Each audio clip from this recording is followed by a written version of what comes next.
our question for today that we hope and we expect. So, how about this? We're going to operate today in expectation. Y'all feel me on that? What we are going to have, what we are going to receive. So, what if the key to building generational wealth isn't just what you invest in, but how you run your business?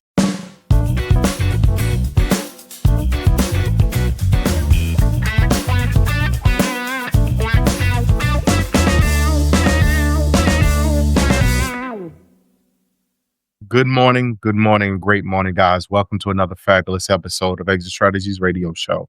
Hey, y'all know who I am, but I'm going to tell you anyhow. Corwyn J, Melette, broken owner of Exit Realty, local group in beautiful North Charleston, South Carolina. Quick shout out to those who listen to us faithfully that tune in. Got to give a quick shout to my guy, Bert McQueen, for tuning in. Thank you, my guy, for tuning in and listening to this show. Elder Pastor Evans, y'all folks out there in Muddy Mullins, but all the way back through Mont's Kona, all the way through over to Hollywood, what you know, no good. Guys, thank y'all so much for tuning in. So our question for today that we hope and we expect. So how about this? We're going to operate today in expectation. Y'all feel me on that? We're going to operate today in expectation, what we are going to have, what we are going to receive. So what if the key to building generational wealth isn't just what you invest in, but how you run your business?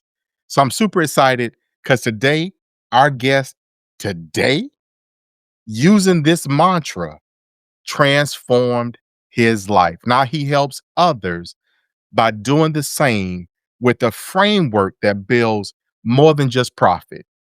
So let's talk today about legacy-driven leadership. Our guest today is none other than Mr. Gary Harper. Gary is the CEO. Y'all know what I say about that. That means he the boss, y'all. The CEO of Sharper Business Solutions, the creator. Woo, he put something together right there. The creator of the Rise Business Framework. He's a real estate investor, but most importantly, he's a business strategist. You all please give him a warm welcome to this show on today. Gary, how are you doing? Great, Corwyn. Thanks for having me on today. What a great introduction. Good energy. I'm feeling it, man. I'm feeling it. I love what you bring. Well, look here. That's what I try to do. So just so you know, I'm always available for hire. All right. For those keynotes. So when you get that next keynote, I want you to call me and I will make sure we fire them up.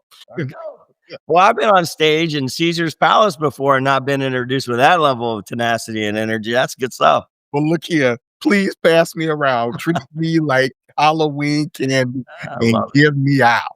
Okay. So Gary, look, thank you so much for taking time out of your busy schedule to be on the show with us today. If you don't mind, for our listeners, we always ask our guests to give their own high level, who they are and what you do. So if you could please do that, that would be amazing.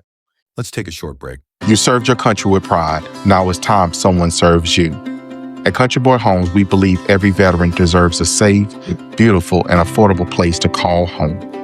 We proudly offer VA loan-friendly, manufactured and modular homes built with integrity, quality, and your family in mind. Whether you're retiring to the peace of the low country or starting fresh with your family, we're here to build the future you've earned. Give us a call today, 843-574-8979. Country Boy Homes, built to honor, built to last. Yeah, so my journey started as a troubled youth. I mean, I got kicked out of schools. I had really hard time growing up. My dad was in the military 21 years, spent a lot of time away. And I think with all young men and their dads being gone for an extended period of time, you tend to find yourself in trouble a little bit. I had a phenomenal parents, amazing parents. But still, when you're left to the town times, you find trouble. So I did. And in my teenage years, I was in Virginia and found myself getting in trouble. I ended up being mom and dad just, hey, you got to get out. You got to go out and do your own thing. And at 17 years old, I left and moved to Chicago. And I met my brother-in-law and my sister was up here. And they kept me busy. And he got me started in real estate and helped me. I was living in his rentals and fixing them up and flipping them. And during the day, I'd sleep in them. It's funny, he put me in a house in Gary, Indiana and said, hey, I got a Glock 9mm, a 38 special. And he's like, I need you to keep people from breaking in and stealing the copper, but you can stay here for free if you do that. And I'm like, okay. And I did. So during the day, I'd rehab the house, and at night, I'd protect it. And I slept on a bed on the floor, walked to the mission for lunch, ate ramen noodles as crackers, from the dollar store, and just kind of made my way. I think for me, it started to shift when I got into corporate America. I started working in corporate in 1997. I got married that year and found myself needing to take care of my future, my generational legacy. And so I started having kids, and I went from 7.15 an hour binding books in a copy center to becoming an executive. And I worked my way up to executive. My title was National Manager of Business Initiatives and Development. And I was only 22 years old. I was young. And I'm not even really sure why I got the opportunity, other than I just grinded, worked hard, and delivered results. And, they looked past the inexperience. They looked past the lack of education. I just grinded. I worked hard. And I think sometimes hard work and heart gets you performance more than knowledge. And that's where it led me. So I wasn't born with a silver spoon in my mouth or gold spoon in my mouth. I was born working hard with a military family. It moved a lot. And my dad worked hard. And my mom worked 3 jobs to take care of us. And it's just, I was taught to work hard. And I believed in myself. I believed in myself when other people didn't. And so I worked my way up to that corporate executive level, and I stayed there till probably 35 years old. And during that time, I started making decent amount of money. I had read some books from Robert Kiyosaki and Carlton Sheets. That kind of dates me a little bit. Most of your listeners may not know Carlton Sheets, but I listened to Carlton Sheets, and he's now passed, but learned a lot of things. And then obviously being around my brother-in-law and him fixing flipping houses, just got the itch. And I started buying rentals and started holding on to them. Started a property management company as well. And, I don't know about you, man, but 2008 to 2010 was not very kind to me. It was not a good year for me, good years. Corporate America, perfect. Did great. Won executive of the year, 8 out of 10 years. Found myself winning all these awards behind my head here. And just life was good other than the investing side. And I don't sure that I was very intelligent on how to invest, just felt like it was important to do and create passive income. That's what I've been taught. But 2010, 2011 came along, man, and I found myself on the wrong side of that investments. And they reassessed taxes in Northwest Indiana. I found myself way over in payments and under rents, and, leveraged way too deep along the value. The property values dropped, and I filed bankruptcy. I didn't have any other way out. But Corwyn, that year was tough for me because not only did I lose my wealth that year and all my savings and everything else, and other investors were pocketing the rents and not paying their mortgage. Man, I had to pay it. I felt like the Bible says, a good name is better to be chosen than great riches. And I'm like, this is an integrity thing, man. I got to pay my bills. All the savings I had built at that point was gone. It's all gone. And even the lender was like, you probably should just file bankruptcy at this point. I don't know what to tell you. Well, at least they gave you a way out, right? So at least they gave you some advice, some counsel or direction, or gave you an idea maybe you didn't have and that you weren't willing to cover. So Gary, let me jump right here with the question. You have a mission, if you will, to create and help people to create vision-driven real estate businesses. And I kind of gleaned from what you said here a moment ago when you gave reference to scripture that you help people to incorporate that into the overall vision and the direction that they go. Is that correct? Yeah, I mean, the Bible says where there's no vision, the people perish. And without vision, we lose hope. Man, look here. So I have a client, and she's listening this morning. She just heard that, and that probably just fired her up right there because she tells me all the time, Corwyn, the people lack vision. Will say that to me all the time. So how do you work with people with that? How do you work with them? Because people have an idea, but oftentimes and this is just my observation, Gary, please correct me or disagree if you do. But people have like this idea, but they don't have vision, which is where you see it through, where you see what happens once you cast it. It's like you you out there fishing, you cast your reel, right? And cast your bait into the water, but you can't envision it getting the fish and coming out. All you just see is yourself throwing it out there. So how do you deal with people with that? Well, I think a lot of times what happens in this world is people think they're shooting after vision, but they're trying to fulfill somebody else's. And I think that's where we miss the mark, is that we're not casting our own lines. We're not creating our own vision. We're taking somebody else's or mirroring somebody else's and calling it our own. And then there's no passion. And I always tell people, like, vision creates purpose. Purpose creates passion. Passion drives obsession. Obsession creates focus, and focus gets success. And so if it's not our vision, then we're never going to chase the purpose. And if we don't chase the purpose and we have a way to measure saying chasing that purpose, then we're not going to get passionate about it. And if we don't get passionate about it, we can't expect our people that we lead to get passionate about it. And I think it's really important that our passion and our purpose support each other and support our vision. But like chasing somebody else's vision is never going to get you anywhere. So, man, look here. Anybody who's watching this, y'all just saw me over here about to feel like I was about to have a, as old folks say, a fit. Yeah. Because what you just touched on is some of the stuff that I talk about and that we conversate about on this show, but also outside of this all the time, because people don't care. They're not passionate about anything other than themselves. Yeah. You see what I'm saying? So, but Gary, look, so you really focus in this process on systems and scaling. But one word, and I'm going to drop this word and let you pick up whichever one you want to start with. But also, because we don't like this word, accountability. Made my back shiver. I was going to say, Corwyn, there a minute ago when I was talking about passion, I thought this was going to turn into a Pentecostal podcast. You know what I mean? Like, I thought we were coming out speaking in tongues. I saw you starting to come out of the chair a little bit like you on a roller coaster or something. I don't know what's about that. I love it. I love it. But Gary, that word accountability, man, it slays people. You know it. Because we want to do what we want to do, but don't want to be responsible for making sure that we've done what we're supposed to do. Yeah. 100%. 100%. I mean, I think accountability is the key to getting results. And without accountability and self-accountability, we can pay people, we can hire people, we can push other people, our spouses, loved ones, things like that to hold us accountable. But without self-accountability, there's no commitment. And so, first of all, we got to start with a vision, right? We got to figure out where we want to go. And self-accountability is clear and easy when you want to go and when you want to get there. And that's why vision is so important. And here's the thing, without the right vision, you're going to struggle. You're going to hit hard times. And when that times happen, it's like me, for example, Corwyn, in 2011, not only did I file bankruptcy, I got bit by a tick that year. I came down with Lyme disease. Oh, wow. And I went back to a 5-year-old mental state for a year. I was told by a doctor that I was probably not going to live past that age of 35 because of where it bit me. It bit me on my back of my neck and went into my brain. And to get through that time, like I had to be very purposeful in how getting through that. I had to envision myself getting healthy. I had to create a vision. That's honestly when I sat across from that doctor with my head in my hands and the tears running down my forearms.